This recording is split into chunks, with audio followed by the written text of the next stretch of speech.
प्राथमिक आरोग्य केंद्रातील रुग्णवाहिका वाहन चालकांना किमान वेतनाप्रमाणे मार्च 2025 ते आजपर्यंतचं थकीत वेतन आणि पगार देण्यात यावा या मागणीसाठी श्रमजीवी कामगार रयत संघटनेच्या वतीनं ठाणे जिल्हा परिषदेच्या प्रवेशद्वारावर ठिय्या आंदोलन करण्यात आलं.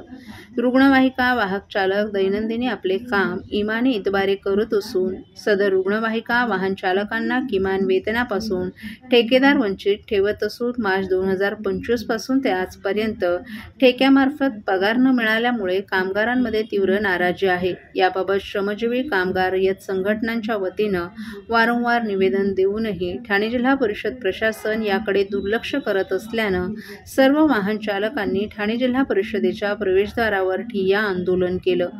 रुग्णवाहिका वाहन चालकांना किमान वेतनाप्रमाणे मार्च 2025 ते आजपर्यंतचं वेतन त्याचबरोबर पगार पावती सुद्धा देऊन वाहन चालकांना न्याय मिळवून देण्यात येत नाही तोपर्यंत आपल्या कार्यालयाच्या आवारात बेमुदत आंदोलन करणार आहेत. या दरम्यान कायदा सुव्यवस्थेचा प्रश्न निर्माण झाल्यास सविस्तर जबाबदारी प्रशासनाची असेल असं यावेळी संघटनेच्या वतीनं सांगण्यात आलं. यावेळी संघटक सचिव ॲडव्होकेट उज्ज्वला शिंपी, ठाणे जिल्हा उपाध्यक्ष मंगेश पाटील, मीरा भाईंदर उपाध्यक्ष जयश्री पाटील, कार्यकर्ते संतोष पाटील, ठाणे तालुका सचिव नंदा वाघे, ठाणे तालुका अध्यक्ष आत्माराम वाघे आदींसह वाहन चालक या आंदोलनात सहभागी झाले होते. काय मागणीसाठी आज आपले हे आंदोलन केलं? आज आम्ही गेल्या वर्षी पण आपलं एक आंदोलन झालेलं. ह्या जे 102 ॲम्ब्युलन्स आपले जे आहेत त्यांचे जवळजवळ मार्च पासून आता ऑगस्ट चालू झाला म्हणजे जुलैपर्यंत पगार पेमेंट दिली नाहीये. आपण मागणी केल्यावर ती लोक बोलतायत की जोपर्यंत शासनाचे पैसे येणार नाही तिथपर्यंत देत नाही. आता तोपर्यंत देणार नाही तर ही गरीब कामगार काय खाणार? आता मुलांच्या शाळा चालू झाल्यात. आता आपल्याला तर माहिती आहे महागाई एवढी वाढली. त्याच्यात दुसरी मागणी आमची अशी आहे, यांचं पेमेंट तर दिलं नाही आज 4-5 महिने झाले. दुसरी मागणी अशी आहे की यांना किमान वेतन प्रमाणे पेमेंट दिलं जात नाही. जसं किमान वेतन आहे 19,800 आता जूनला वाढले ते झाले 20,988. तो आता जी आर आत्ता आला म्हणजे तो आता लागू लागणार. यांना पेमेंट 9,000 दिलं जातं. हे पेमेंट कुठल्या हिशोबाने देतात? एवढी मोठी ठाणे महानगरपालिका जिल्हा परिषद आहे. ठाणा एक सुसंस्कृत शहर आहे. आमचं साधं मीरा भाईंदर तिथे आम्हाला फुल पेमेंट, बोनस, सुट्टींचा पगार म्हणजे वर्षाला 14 पगार असतात एका कामगाराला.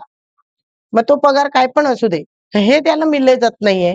किमान वेतनाप्रमाणे त्यांचा पेमेंट नाही, पेमेंट स्लिप नाही. दुसरी गोष्ट म्हणजे पीएफ यांचा जमा होत नाही आणि त्यांचा काहीही माहित नाहीये. फक्त यायचं 24 तास काम आहे यांचं. जसं आपण बघितलं तर प्रत्येकाला 8 तास कामाचा मोबदला आहे किंवा नियम आहे की एका कामगाराला 8 तास काम करायचं आहे. तर तसं 3 शिफ्ट ठेवायला पाहिजे. मग ती शिफ्ट 7 ते 3 असू दे, 3 ते 11 असू दे किंवा 11 ते 7 असू दे. पण असं काही न होता ह्या कामगारांना 24 तास काम करायला लागतं. म्हणजे त्यात पगार तर नाहीच प्लस एखाद्याला वेठबिगाऱ्यासारखं म्हणजे वेठबिगारी भाऊंचा तर आमची श्रमजीवी संघटना आहे. तुम्ही बघितलं असेल का भाऊंचा लढा आहे की वेठबिगार.